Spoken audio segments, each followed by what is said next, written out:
Richard Widmark was more than an actor. He was a genuine Hollywood classic.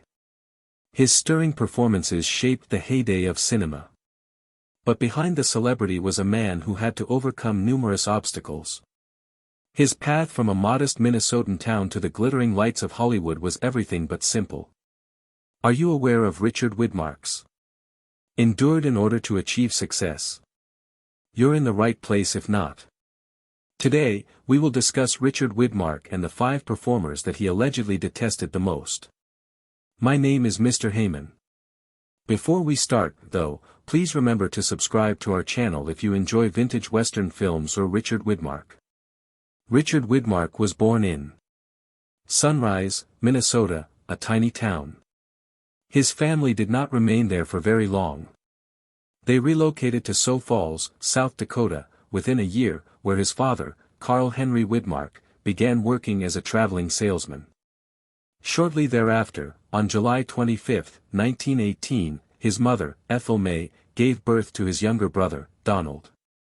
Throughout their lives, the two brothers remained close to each other. Widmark frequently gave credit to his love for films to his Scottish grandmother, who loved Tom Mix, the cowboy actor. Young Richard had a lifelong love of movies as a result of her taking him to the theater 2 or 3 times a week. The Widmark family relocated frequently due to Carl's work before settling in Princeton, Illinois. The family lived in a flat above Henry's Bakery, which Carl had opened there, and it felt very much like home. Richard played football, excelled academically, and even rose to the position of class president during his last year at Princeton High School. However, things weren't always stable. Richard's parents, Carl and Ethel, divorced during his junior year. Richard and his younger brother were raised by Ethel in Princeton until they both completed their education. Following, Richard received a scholarship to Lake Forest College, where he intended to pursue a legal education, after graduating in 1932. He continued to play football while attending Lake Forest, and he even finished 3rd in a statewide speech competition. He also found acting to be a new interest. He was initially bashful about it, fearing criticism from others. However, his passion for theater only deepened. When he met Aurora Jean Hazelwood, a drama student who also loved the stage, everything changed. He will soon fall in love with her. After graduating in 1936, Richard received an invitation to continue working at Lake Forest for 2 more years, helping with speech and drama workshops.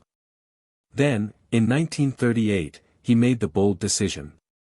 After a buddy gave him a job in New York City, he packed his bags and moved there. Radio. It just so happened that Jean Hazelwood was also a student at the American Academy of Dramatic Arts in New York. Soon after, Richard started getting parts in radio dramas, such as one on Jenny's Real Life. This was the real start of his career, as he quickly moved between studios and established himself in the field. Only a few months after the U.S. entered World War II, on April 5, 1942, Richard and in her hometown of Evanston, Illinois, Jean got married. Richard famously claimed that after meeting a lady, he never once glanced at another, saying, "I happen to like my wife a lot." Their marriage endured for an amazing 55 years, unaffected by the scandals that frequently beset Hollywood couples. Richard attempted to join the military at the start of the war but was turned down because of a perforated eardrum. Donald, his younger brother, did not have the same luck. He was transported to Europe after being drafted. Tragic events occurred in 1943 when Donald's aircraft was shot down over the Netherlands. He spent more than a year in a German prison camp and was the sole survivor of his team. Donald finally returned home, but his health never fully healed. His persistent headaches caused him to become largely paralyzed by 1951. Sadly, Donald died at the age of 37 from a brain tumor on December 22, 1955. Richard had a great deal of affection for his brother and frequently claimed that the government was unaware of Donald's post-war suffering. While Richard and Jean were concerned about Donald's safety abroad in 1943, Richard's professional life was starting to take shape. He joined the American theater wing and performed for American troops after making his Broadway debut in Kiss and Tell. At that point, Richard was already making a good living from theatrical and radio work, laying the groundwork for an incredible acting career. Heath Widmark, Richard and Jean's only child, was born on July 25, 1945.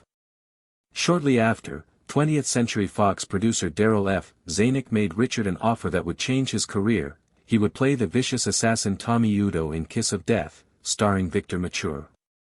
But Henry Hathaway, the director, wasn't persuaded. With that prominent brow, he believed Richard was too smart to be a cold-blooded killer. Richard was given the part, but Zanuck refused to back down. Hathaway apparently made the session challenging for him since he wasn't happy. Strangely, Richard only agreed to the role since it was being filmed in New York. The fact that this was Richard's debut film and he made a memorable entry in the first scene made it even more amazing. As Tommy Udo, he delivered a blow while pushing an old woman in a wheelchair down a flight of stairs. Terrifying, insane chuckle that went down in history. He was nominated for an Academy Award for Best Supporting Actor and won a Golden Globe for Most Promising Newcomer for that one scene.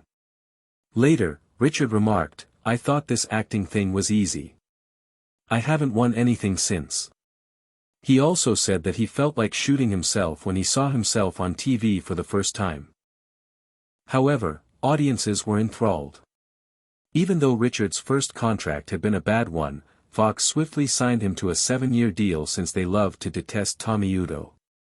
Richard was doing very well by 1948.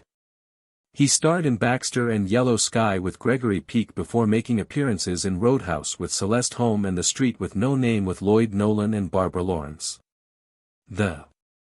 He further solidified his reputation as one of Hollywood's most promising rising talents the following year, in 1949, when he co-starred with Lionel Barrymore in Down to the Sea in Ships.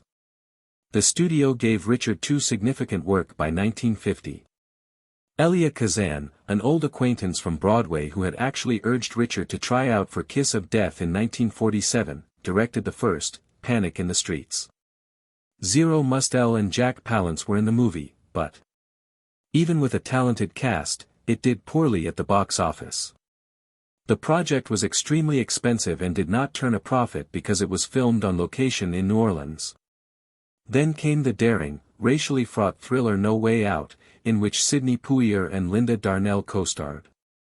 The studio insisted that Richard play Ray Bidd, a nasty bigot, even though he wished to decline the part. Every day on the set, following his brutal lines, Richard would turn to Poitier and ask, "Sid, you know this is just acting, right?"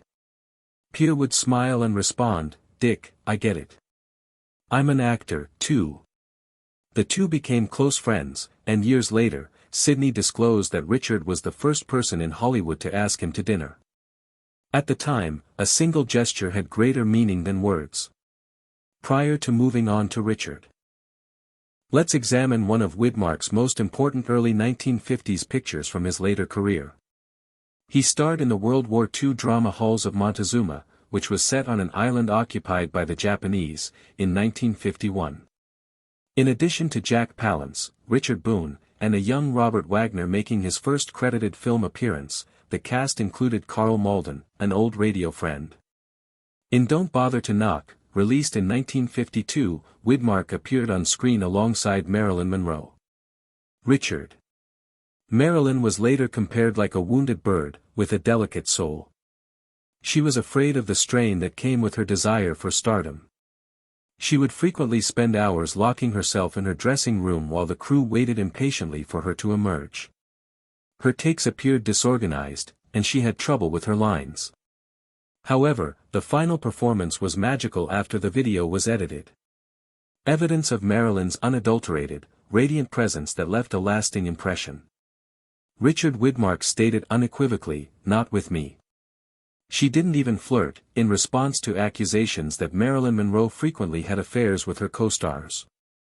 In 1954, he collaborated once more with Robert Wagner and Spencer Tracy on Broken Lance. His 7-year contract with 20th Century Fox also ended with this movie. Widmark thought it was time for a shift at 40. He felt he could make more money as an independent actor and was worn out from working non-stop from one movie to the next. He was always a family man who loved the peaceful life on their ranch in the San Fernando Valley, according to his daughter. Widmark established his own production business, Heath Productions, after Anne's middle name because he wanted more creative freedom. However, personal catastrophe struck in 1956.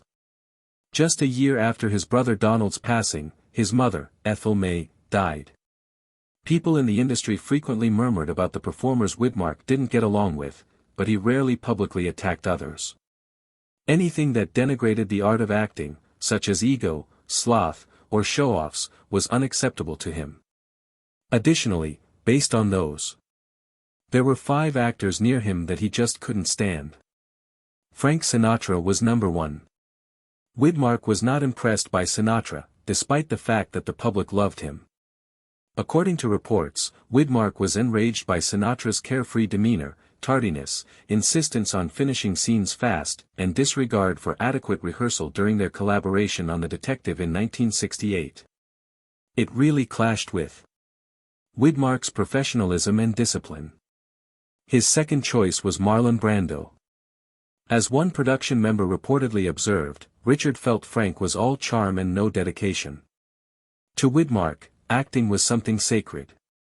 To Sinatra, it looked like just another job. Widmark's opinion of him was nuanced.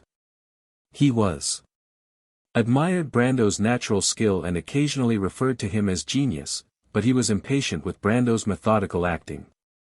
Widmark was always annoyed by Brando's inability to master his lines, his incessant improvisation, and his erratic moods. In reality, they never collaborated. However, Widmark was once quoted as saying, "I like focus, but some actors need chaos to create." A statement that many thought was directed specifically at Brando. Tony Curtis came in third. Although the two collaborated on The Lengthy Ships in 1964, they were not pals. Curtis was notorious for being conceited and for spending more time in front of the mirror than reading the script. Widmark showed up ready to work, and he treated the scene like a runway. According to a subsequent crew member, Widmark didn't despise Curtis for who he really was, but rather for what he attempted to be. Curtis seemed shallow and superficial to Widmark. Robert Mitchum came in fourth. Always a little buzzed, cool, and easygoing. Mitchum was the easygoing renegade of Hollywood. Widmark, however, thought that was almost disrespectful. Mitchum publicly made fun of the fact that he never prepared for jobs, adding, "I just show up, hit my mark, and say the lines." This infuriated Widmark, who saw every job as a mission. He murmured to a friend after seeing Mitchum in a movie, "You don't coast your way to greatness." Kirk Douglas, whose name startled many, came in at number 5. On screen, Widmark and Douglas both had strong, aggressive personalities, which may have been the reason why they clashed. Douglas's loud voice, dramatic gestures, and unwavering resolve to control every shot overpowered scenes, and Widmark thought that Douglas had to be the focus of attention at all times. Widmark never made a public display of his dislikes, despite rumors that he once turned down a significant job alongside Douglas, stating, "There's only room for one storm in a scene, and Kirk brings the whole hurricane." He wasn't the kind to spread rumors or cause controversy, but people close to him said he held strong views about performing, believing that an actor should show respect for the subject, the audience, and his fellow actors. Widmark took it personally when someone disregarded that obligation, whether it was due to ego or laziness. By 1957, Widmark co-starred alongside June Lockhart and Richard Bard in Time Limit. He made an appearance with Doris the next year. Day in the Tunnel of Love with Gig Young. He co-starred with Patricia Owens and Robert Taylor in Jake Wade and the Law that same year. Widmark was more than simply identifiable now. He was a mainstay of Hollywood. Widmark gave the straightforward response, "I don't care how famous an actor is.